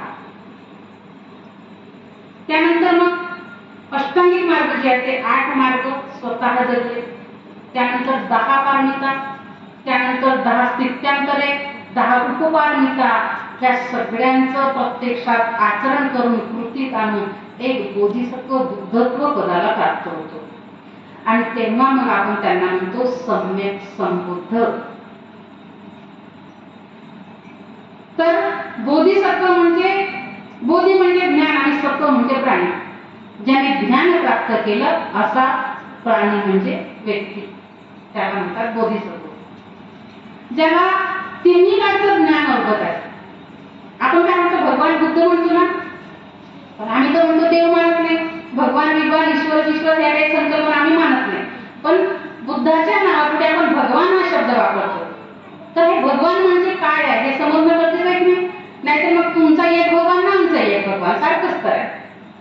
तर हे भगवान कसे झाले यांना भगवान का म्हणतो तर भग म्हणजे संपवणे नष्ट करणे नाहीसे करणे आणि वाण म्हणजे तृष्णा. बुद्ध म्हणतात मानवी जीवनामध्ये 108 प्रकारच्या तृष्णा माणूस जगतो. 108 प्रकारच्या कामतृष्णा भवतृष्णा विभवतृष्णा आणि पुन्हा मग यांच्या उपतृष्णा त्यांच्या उपतृष्णा अशा 108 प्रकारच्या तृष्णा रोज प्रत्येक माणूस जगतो आणि ह्या 108 प्रकारच्या तृष्णातून जो मुक्त होतो त्याला म्हणतात भगवान. ह्या सर्व प्रकारच्या आपण म्हणतो की नाही बुद्धाने सिद्धार्थ ज्ञानप्राप्तीच्या वेळेला मार सेना त्यांच्यावरती चाल करून आली म्हणजे सेना म्हणजे कोणी भाले जिथे घेऊन आले का नाही ते मार म्हणजे आपल्या मनातल्या त्या तृष्णा बायकोची आठवण आली मुलाची आली आईची आली वडिलाची आली माझी एवढी इस्टेट आहे माझं एवढं राज्य आहे माझी एवढी प्रॉपर्टी आहे अमुक आहे तमुक आहे मित्र आहे नाते आहे गोती आहे शेजार आहे हे सगळं एकामागून एक चाल करून येत आहे पण सिद्धार्थ सगळ्यांना एकेकाला बाजूला साधतात नाही माझं नाही माझं नाही माझं नाही त्या सगळ्या माझ्याला दूर साधतात म्हणून म्हणतो त्या मारसेनेला सिद्धार्थांनी हरवलं जिंकलं त्यांना त्या मारसेनेला वरती विजय प्राप्त केला आणि म्हणून आपण त्यांना म्हणतो भगवान ज्यांनी तृष्णेवरती मात केली तृष्णेला पळून लावलं तृष्णेला आणून काढलं अशा बुद्धाला आपण भगवान म्हणतो. आणि म्हणून भगवान बुद्धत्व प्राप्तीनंतर तब्बल 45 वर्ष पायी फिरत एक राजकुमार बघा जे सोन्याच्या ताटात जेवत होते मखमली बिछाण्यावर झोपत होते रथातून किंवा घोड्यावरून फिरत होते ते राजकुमार पायी फिरतात अनवाणी फिरतात अंगावरती शिवर परिधान करतात कुठल्याही प्रकारचं आपल्याजवळ साधन सामुग्री ठेवत नाही अनवाणी चालतात हातात मातीचं भिक्षा पात्रात जेवण करतात.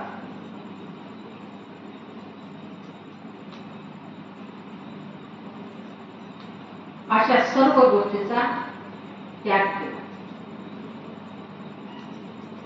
त्या तृष्णांच्या मागे लागलेला त्यांच्या मोहात पडलेला